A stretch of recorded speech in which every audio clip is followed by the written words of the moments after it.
Imaginez un instant que tout ce que vous pensiez savoir sur le diable, cette figure sombre qui hante les religions, les légendes et nos cauchemars, n'était qu'une infime partie de la vérité.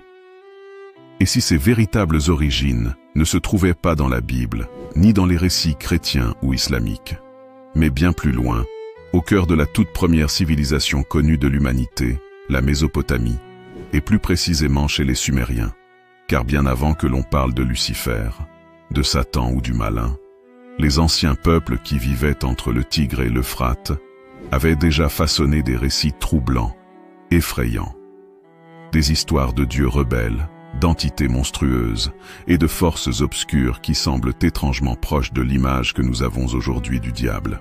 Dans cette série, nous allons plonger ensemble dans un voyage fascinant entre mythologie, archéologie et mystères occultes. Nous allons décrypter les tablettes d'argile vieilles de plus de 5000 ans, qui révèlent peut-être la première esquisse de ce que nous appelons aujourd'hui le diable. Et croyez-moi, ces révélations pourraient bien changer à jamais votre vision de l'histoire. Alors, accrochez-vous. Ce récit est rempli de secrets enfouis, de vérités interdites et de questions troublantes. Si vous aimez ce genre d'histoire qui mélange mystère, histoire ancienne et révélations bouleversantes, je vous invite à liker cette vidéo et à vous abonner dès maintenant à la chaîne Histoires émouvantes. Cela nous aide énormément à continuer de partager avec vous ces récits rares et fascinants. Préparez-vous, car nous allons remonter le temps, là où tout a commencé, là où, peut-être, le diable a vu le jour pour la toute première fois. Imaginez un monde où l'histoire n'existait pas encore, pas de Bible, pas de Coran, pas de Torah, aucune religion monothéiste, aucune vision du monde que nous connaissons aujourd'hui. Seulement des cités naissantes, des hommes fascinés par les forces de la nature et des prêtres qui inscrivaient sur des tablettes d'argile les premières histoires de dieux et de démons. Ce monde, c'est la Mésopotamie, le pays entre les fleuves, là où le Tigre et l'Euphrate façonnaient des terres fertiles. Ici, vers 3500 avant notre ère, naquit la civilisation sumérienne, considérée par beaucoup comme la toute première civilisation de l'humanité. Les Sumériens inventèrent en presque tout, l'écriture, les premières lois, les premières villes organisées, mais aussi, et c'est ce qui nous intéresse aujourd'hui, les premiers mythes cosmiques et religieux qui allaient influencer toutes les croyances ultérieures. Or, quand on plonge dans ces récits anciens, quelque chose attire l'attention. Derrière les grands dieux lumineux et bienveillants, se cache toujours une force sombre, chaotique, terrifiante. Une force qui, selon certains chercheurs et passionnés, pourrait être l'ancêtre lointain de ce que nous appelons aujourd'hui le diable. Le panthéon sumérien est vaste et complexe. Contrairement à la vision monothéiste plus tardive, les dieux sumériens étaient à multiples, imparfaits et parfois cruels. Ils avaient leurs faiblesses, leurs querelles, leurs désirs. Au sommet, il y avait An, ou Anu, le dieu du ciel. Ensuite Enlil, le maître des vents et de la tempête, et Enki, le dieu des eaux profondes et de la sagesse. Puis venait Inanna, Ishtar, déesse de l'amour et de la guerre, à la fois séductrice et destructrice. Mais au-delà de ces figures majestueuses, il existait une autre catégorie d'entités, les démons, les forces de l'ombre, les esprits malveillants qui troublaient l'ordre du monde. Chez les Sumériens, la frontière entre dieux et démons était souvent floue. Certains dieux pouvaient se comporter comme des démons, tandis que certains démons semblaient incarner une forme de divinité sombre. Et c'est là que les choses deviennent fascinantes, car dans ce mélange entre divin et démoniaque, plusieurs entités semblent annoncer l'archétype du diable. Si vous avez déjà vu le film L'Exorciste, vous vous souvenez sans doute de la statuette inquiétante découverte en Irak au début du film. Un visage difforme, une bouche ouverte, des ailes. C'est Pazuzu, un démon sumérien et akkadien. Pazuzu était une créature terrifiante, corps d'homme, tête de lion ou de chien, ailes, queue de scorpion. Il représentait le vent chaud du désert, destructeur et mortel. Mais attention, comme souvent en Mésopotamie, il n'était pas seulement destructeur. Paradoxalement, on l'invoquait aussi pour repousser d'autres démons encore plus dangereux, comme l'Amashtu, une démone monstrueuse qui attaquait les femmes enceintes et les nourrissons. Déjà ici, on retrouve une dualité troublante. Le démon n'est pas seulement un ennemi, il peut être une protection contre d'autres forces plus terrifiantes. C'est une nuance fondamentale, le mal absolu, personnifié comme nous le voyons aujourd'hui dans la figure du diable, n'existait pas encore. Chez les Sumériens, les forces obscures faisaient partie d'un équilibre universel. Mais pourtant, certaines de ces créatures, comme Pazuzu ou Lamashtu, vont inspirer l'image que nous associons plus tard au mal incarné. Le mot Anunnaki fait frissonner encore aujourd'hui. Dans l'imaginaire moderne, il évoque parfois des dieux extraterrestres, venus guider ou asservir l'humanité. Mais dans les textes sumériens, les Anunnaki étaient les descendants d'An et de Ki, la Terre. Ils formaient un groupe de divinités chargées de juger les morts et de maintenir l'ordre cosmique.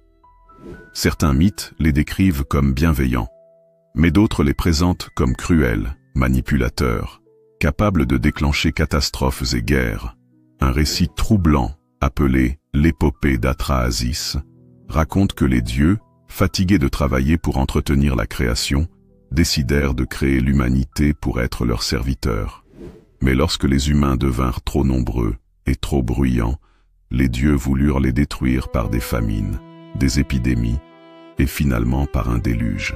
Cette cruauté divine résonne étrangement avec l'image d'un adversaire de l'humanité.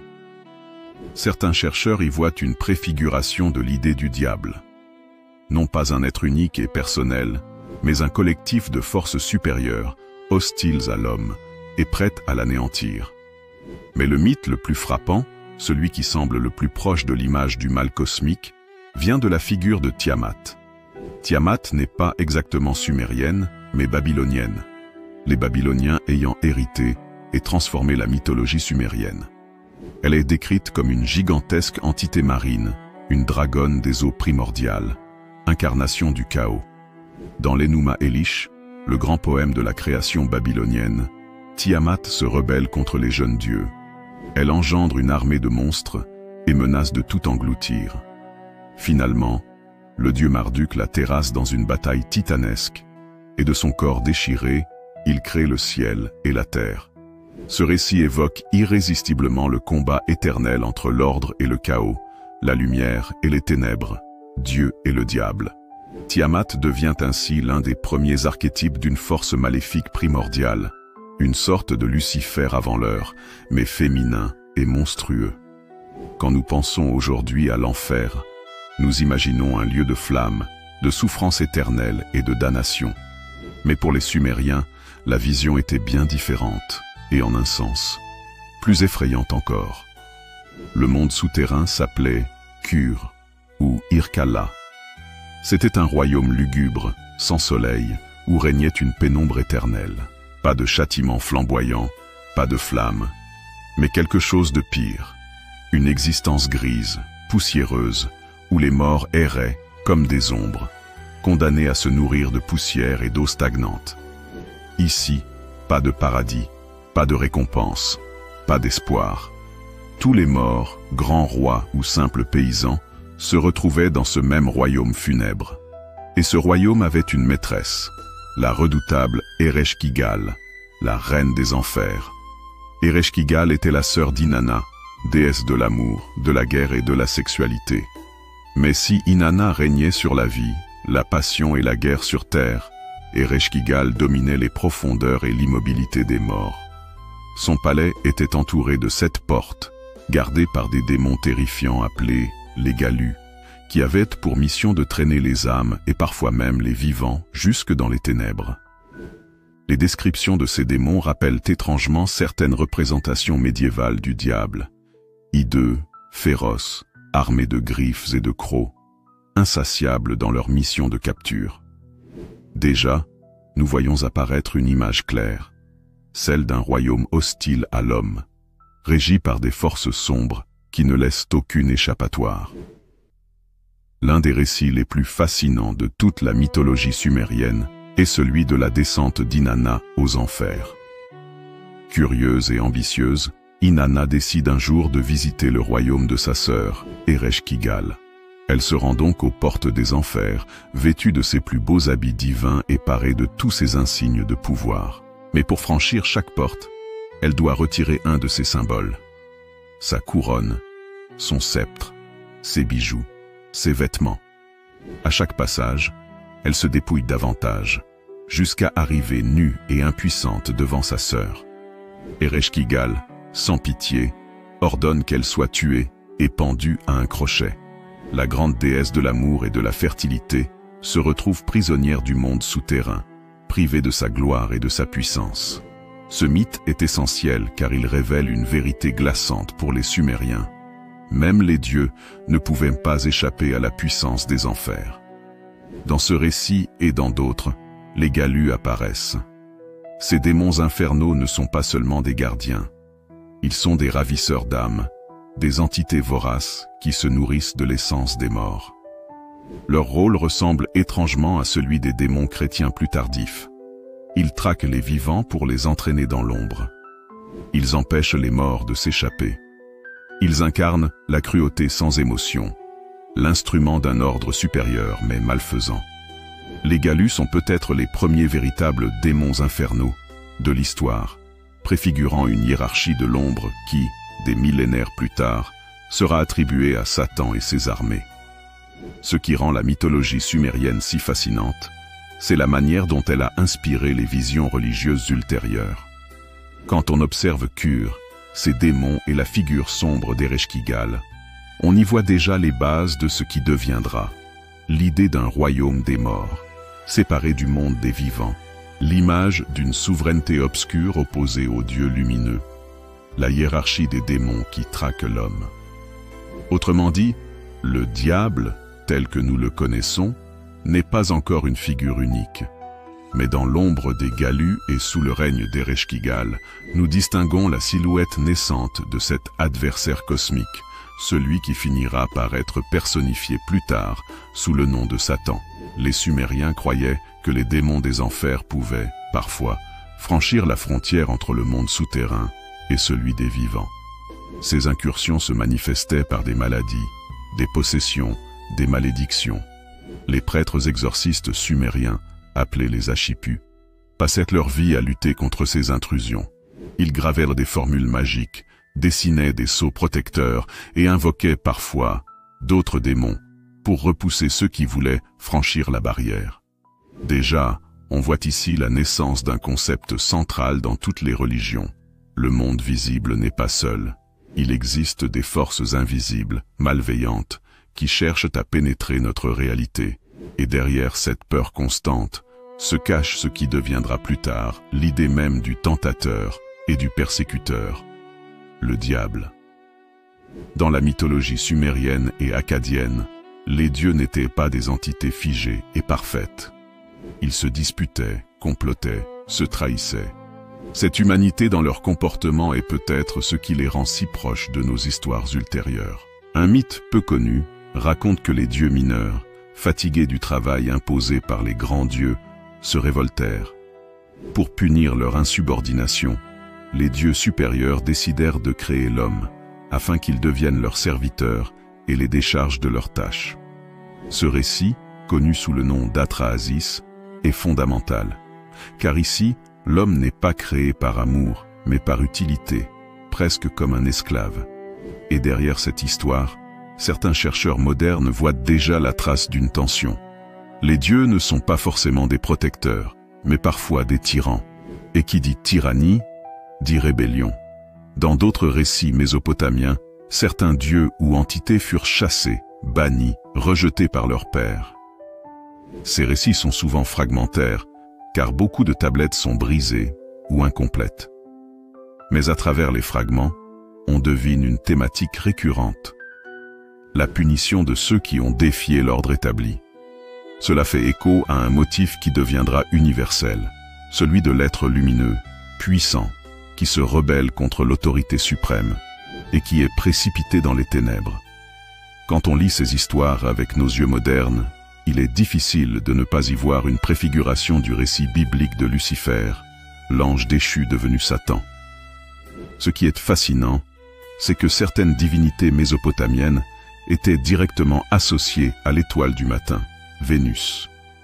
C'est le cas de la déesse Inanna, Ishtar, représentée à la fois comme une lumière éclatante et comme une force destructrice, imprévisible, parfois cruelle. Or, des milliers d'années plus tard, dans la tradition judéo-chrétienne, c'est encore Vénus, l'étoile du matin, qui servira à désigner Lucifer, le porteur de lumière, avant sa chute. Coïncidence? Ou transmission millénaire d'un archétype ancien qui a voyagé des Sumériens jusqu'aux prophètes bibliques?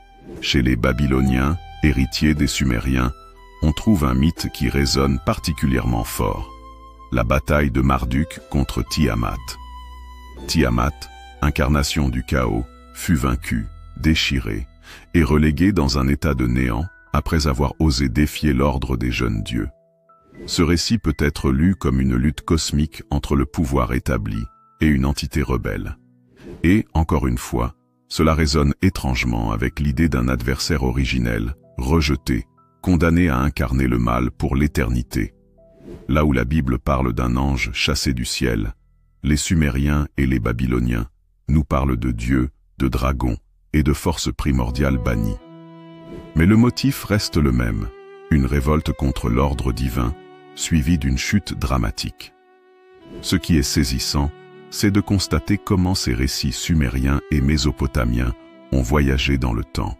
Lorsque les Hébreux furent exilés à Babylone au VIe siècle avant notre ère, ils furent directement confrontés à cette mythologie. Beaucoup de chercheurs pensent que c'est là que certains éléments furent absorbés, transformés, puis réinterprétés dans les textes bibliques. Ainsi, le diable que nous connaissons aujourd'hui pourrait bien être l'héritier direct de ces entités sumériennes. Pazuzu et les Galus, les démons chasseurs d'âmes. Ereshkigal, reine sombre d'un monde sans espoir. Tiamat, le chaos primordial défiant l'ordre divin. Et ces dieux rebelles, punis pour avoir osé se dresser contre l'autorité céleste.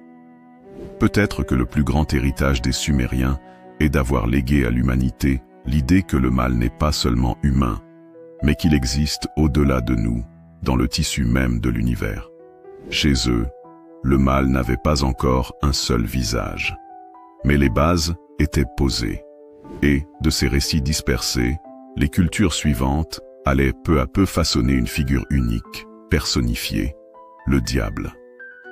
Lorsque les archéologues découvrirent au XIXe siècle, dans les ruines de Ninive et d'Uruk, des milliers de tablettes d'argile couvertes de signes cunéiformes, ils ne savaient pas encore qu'ils mettaient la main sur une bombe spirituelle.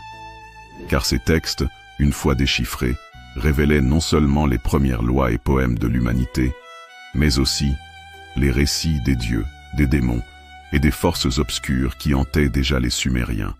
Certains de ces noms résonnent encore aujourd'hui dans les cercles occultes modernes, Pazuzu, invoqué dans certains rituels de protection, Lamashtu, symbole de la démone dévoreuse, Ereshkigal, associé à la nécromancie et aux mondes infernaux. Et bien sûr, les Anunnaki, que certains considèrent comme des entités supérieures, des dieux anciens comparables aux figures Lovecraftiennes. Ces redécouvertes ont alimenté non seulement les recherches académiques, mais aussi tout un imaginaire ésotérique qui relie directement le diable moderne aux démons sumériens.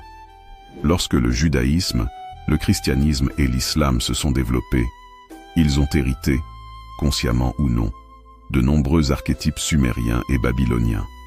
Le Satan biblique, accusateur et adversaire de Dieu, porte encore l'ombre des dieux rebelles mésopotamiens. L'enfer chrétien, avec ses gardiens et ses démons, rappelle étrangement Kur et ses Galus. L'Apocalypse et ses dragons semblent résonner avec Tiamat, la mère des monstres. En un sens, le diable tel que nous le connaissons est une synthèse, un mélange de traditions mésopotamiennes, perses, avec le dualisme de Zoroastre, et biblique.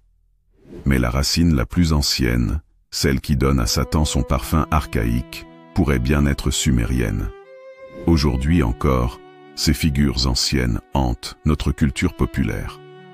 Dans les films, les séries, les romans, les jeux vidéo, on retrouve des références directes aux démons mésopotamiens. l'exorciste a popularisé Pazuzu. Les Anunnaki sont devenus des icônes des théories alternatives, parfois associées à des extraterrestres. Tiamat apparaît régulièrement comme un dragon suprême dans la fantasy moderne. Mais derrière ces réinterprétations, il reste une fascination profonde, celle d'un mal archaïque, plus ancien que toutes les religions, un mal qui n'est pas seulement spirituel mais cosmique, enfoui dans les origines de l'humanité. Certaines traditions occultes modernes affirment que les rituels décrits sur les tablettes mésopotamiennes sont encore utilisés aujourd'hui, sous des formes adaptées. Les prêtres exorcistes sumériens, avec leurs incantations et leurs sceaux, seraient en quelque sorte les ancêtres des magiciens rituels de l'ésotérisme occidental. Certains courants, comme dans les grimoires pseudo-sumériens, parfois apocryphes, comme le Necronomicon inventé par H.P. Lovecraft mais inspiré de noms réels, évoquent directement des entités antédiluviennes qui pourraient être les vraies racines du diable. Bien sûr, il est difficile de démêler le vrai du faux dans ces pratiques modernes. Mais l'idée est là. Le diable sumérien continue d'être invoqué, redouté et parfois vénéré dans les cercles les plus secrets. Ce qui est fascinant, c'est que même après 5000 ans, l'image du mal décrite par les Sumériens reste universelle. Le diable, sous toutes ses formes, n'est pas seulement une figure religieuse, c'est un archétype psychologique et culturel. Les Sumériens ont été les premiers à lui donner corps. Le monstre du chaos, Tiamat, le roi des ténèbres, Ereshkigal, les chasseurs d'âmes, les Galus, l'adversaire rebelle, les dieux bannis. Et tout cela s'est fondu dans une seule silhouette qui plane encore aujourd'hui sur nos cauchemars, le diable. Alors d'où vient réellement le diable? Est-il né dans les flammes de l'imaginaire chrétien? Ou bien dans les ombres plus anciennes, là où les Sumériens dressaient déjà l'image d'un mal plus grand que l'homme lui-même? Peut-être que la vérité est là. Le diable n'a pas une seule origine. Mais la plus ancienne, la plus archaïque, se trouve dans ces récits gravés sur l'argile il y a plus de 5000 ans, au cœur de Sumer. Et peut-être qu'en racontant encore aujourd'hui ces histoires, nous ne faisons que réveiller une mémoire enfouie, celle d'un mal primitif, éternel, qui nous observe depuis l'aube des temps. Même après des millénaires, les ombres sumériennes semblent nous poursuivre. Les rituels, les noms et les figures de l'ancienne Mésopotamie continuent d'inspirer non seulement la culture populaire, mais aussi des sociétés secrètes, des courants occultes et des chercheurs de vérités interdites. On retrouve des traces de Pazuzu dans les exorcismes modernes, des références à Tiamat dans les jeux vidéo et la fantasy, et même des Anunnaki dans les théories des anciens astronautes. L'idée est simple mais fascinante. Ce qui a été gravé dans l'argile il y a plus de 5000 ans continue de vibrer dans notre imaginaire collectif. Certains occultistes modernes considèrent que le diable sumérien n'est pas seulement un symbole, mais une entité réelle, capable d'influencer le monde matériel et spirituel. Les sceaux et amulettes mésopotamiens sont encore étudiés et reproduits pour des rituels de protection ou d'invocation. Les noms comme Ereshkigal et Lamashtu sont inscrits dans certains grimoires modernes, parfois adaptés pour l'ésotérisme occidental. Ce qui surprend, c'est la continuité. Malgré le temps, les archétypes demeurent puissants, et certaines pratiques anciennes pourraient être des ponts entre le passé et le présent. Au-delà de l'ésotérisme, le diable sumérien est aussi un miroir de notre psyché. Tiamat incarne le chaos que nous redoutons tous. Les dieux rebelles reflètent nos conflits intérieurs et notre tendance à défier l'ordre établi. Les enfers sumériens symbolisent les peurs, la mort et l'inconnu. Ainsi, même si nous n'invoquons plus de démons en argile, l'ombre du diable sumérien persiste dans nos peurs, nos histoires et nos créations artistiques. Étonnamment, certaines découvertes archéologiques récentes renforcent cette fascination. Les tablettes d'Uruk, les cylindres de Gudea et les inscriptions d'Ashurbanipal révèlent des pratiques rituelles d'une complexité surprenante. Certains chercheurs y voient la preuve que les Sumériens possédaient déjà une compréhension symbolique et psychologique du mal qui dépasse notre conception moderne. Le diable n'était pas juste un personnage mythologique, Il représentait une force universelle, une entité conceptuelle de chaos et d'adversité que l'homme cherche à comprendre depuis toujours. Les films, romans, séries et jeux vidéo s'inspirent de ces récits anciens, souvent sans que le public en soit conscient. Les dragons de fantasy sont directement inspirés de Tiamat. Les démons que l'on exorcise dans les films d'horreur reprennent Pazuzu et Lamashtu. Les mondes souterrains de la fiction font écho au cure sumérien. Même si le nom de diable n'est pas prononcé, son essence, née dans l'ancienne Mésopotamie, vit toujours dans notre imagination collective. La véritable origine du diable nous rappelle que les histoires anciennes ne disparaissent jamais vraiment. Elles survivent sous forme de mythes, de symboles et d'archétypes qui continuent de nous influencer. Et comprendre ces racines anciennes peut nous aider à mieux comprendre nos peurs, nos croyances et notre fascination pour le mal. En fin de compte, le diable sumérien n'est pas seulement une entité du passé, il est un pont entre l'histoire, l'imaginaire et la conscience humaine, toujours vivant dans nos cultures et nos histoires. Et voilà, chers passionnés, nous arrivons au terme de ce long voyage à travers les âges, à la recherche de la vraie origine du diable selon les Sumériens. Nous avons traversé les premières cités, découvert les dieux et les démons des tablettes d'argile, exploré les enfers de Kure, affronté Tiamat, la dragonne du chaos, et suivi les pas des dieux rebelles qui ont peut-être donné naissance à l'archétype de l'adversaire. Si vous êtes resté jusqu'ici, c'est que vous avez partagé avec moi cette fascination pour les mystères enfouis dans le temps. Et je tiens à vous dire un immense merci du fond du cœur pour avoir suivi cette histoire jusqu'au bout. Votre curiosité et votre fidélité sont ce qui nous motive à continuer à vous offrir ces récits rares, profonds et émouvants. Si ce voyage vous a plu, je vous invite à laisser un petit like, à vous abonner à la chaîne Histoires émouvantes et à activer la cloche pour ne rien manquer des prochaines explorations. Votre soutien est précieux, et c'est grâce à vous que nous pouvons continuer à faire vivre ces histoires oubliées. Dites-moi en commentaire, quelle partie de ce récit vous a le plus marqué? Était-ce la descente d'Inanna aux enfers, le règne sombre d'Ereshkigal, la bataille de Marduk contre Tiamat, ou peut-être l'idée que le diable que nous connaissons aujourd'hui est bien plus ancien qu'on ne le croit? Encore merci à vous. Prenez soin de vous, gardez votre esprit ouvert, et n'oubliez jamais que derrière les mythes se cache parfois une vérité plus profonde que nous ne l'imaginons. À très bientôt pour une nouvelle histoire sur Histoires émouvantes. Encore merci à vous, et prenez soin de vous.